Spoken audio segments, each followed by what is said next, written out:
Have you ever gotten a bad feeling? Like maybe you shouldn't do something? Maybe everything's perfectly fine and there's no reason not to go somewhere, for example, but you have this pit in your stomach, this feeling like you shouldn't go. Maybe you decide, you know what, I'm not gonna go. It's just, I don't know why, but I can't go. And then you find out later that something bad happened at the place you were gonna go, or maybe it was on the way to where you were gonna go. Ever had a feeling like that and thought, it's weird, whatever, I'm just gonna go?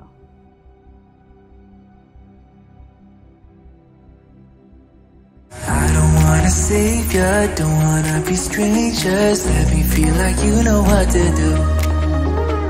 Leave your limitations, live and go against them. Just let go and start up something new. Cause I know what you planned out. Everything that you built up isn't what you want.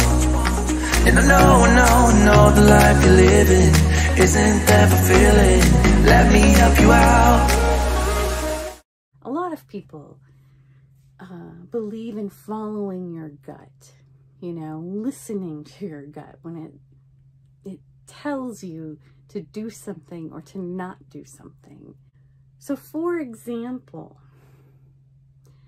I think I was about 20 years old. I moved to a new town and I was looking for a new job. I was applying at different places. Actually, my dad was driving me around. I didn't have a car. And, you know, I put them in, you know. Most of them were restaurants. There were some retail stores and restaurants. That's really all I was qualified to do at the time. And then the last place we went was one of those chain steakhouses. I don't know, we got in the parking lot and my stomach just kind of felt, oh, you know, like there was a pit in my stomach, but I'm like, I just really didn't want to go in there and apply, but I was like, I think if I had been by myself, I wouldn't have even gone in. But my dad was driving me and I think that he would have been like, okay, if I would have told him, but I felt silly, you know, because there's no logical reason why it wouldn't be okay to put in an application at this place. You know, all I knew about it was some times that we had eaten there before. Not very many, but a few. So I don't know. I didn't know anyone there. It was very strange. But it's all right. I got out of the car, went in. I just had this icky feeling the whole time filling out the application, kind of being like, well, I hope I don't get this one because I don't want to be here. And guess what job I got? Guess who called first?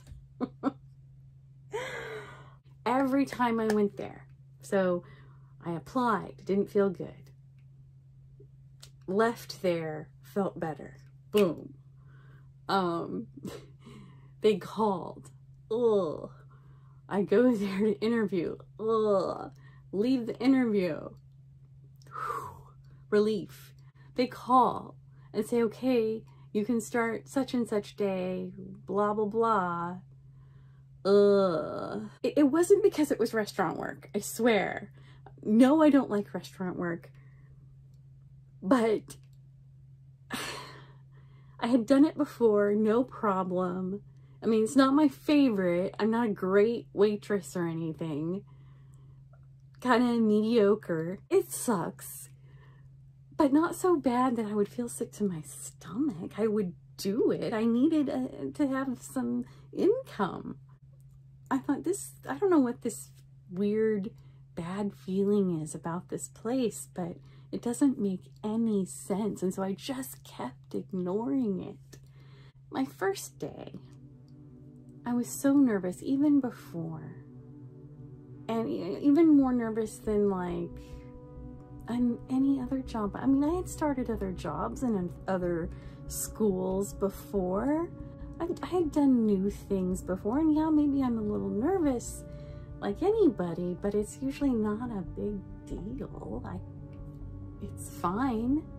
And I don't know that I could really say it's nervousness. I mean, a little bit, but I really think it was more this bad feeling in my gut.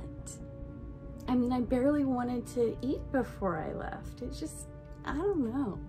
I went there and I worked, and I worked there for 3 weeks, okay? Every day before work. I mean, the bad feeling never went away. That entire 3 weeks. Every day that I had to go, it just, this icky, ugh, feeling. And the thing is, I wasn't doing a bad job. No one was treating me poorly. As a matter of fact, they were gonna move me to being a hostess, which made a little bit more money, a few more cents an hour or whatever it was. I basically was going to be the cashier on the way out the door, and then I would also be the person greeting people who came in the door. I thought, well, I'll like that. That'll be good.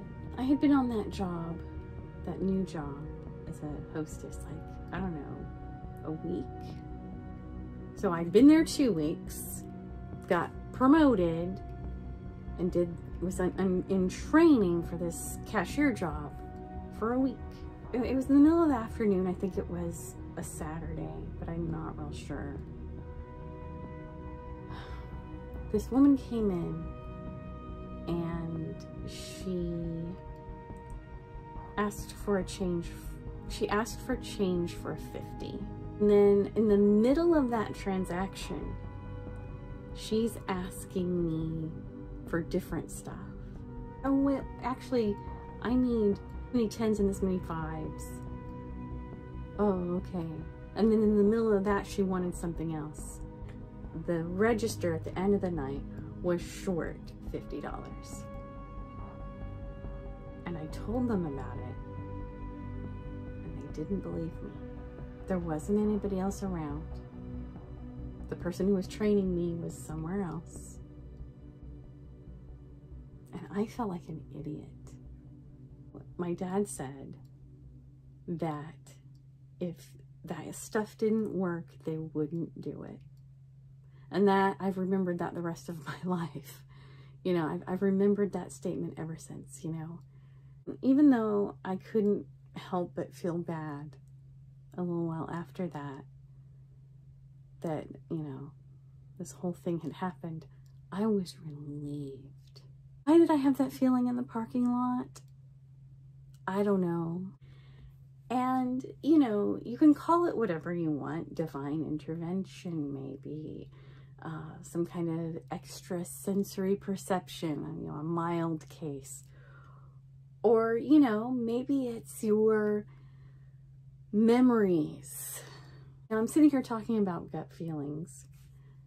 But having said all that, I also am very well aware that we can be blindsided by things. You just have no indication. You're feeling good. You're, you know, things are going just like you thought and planned, and then boom, this thing happens, and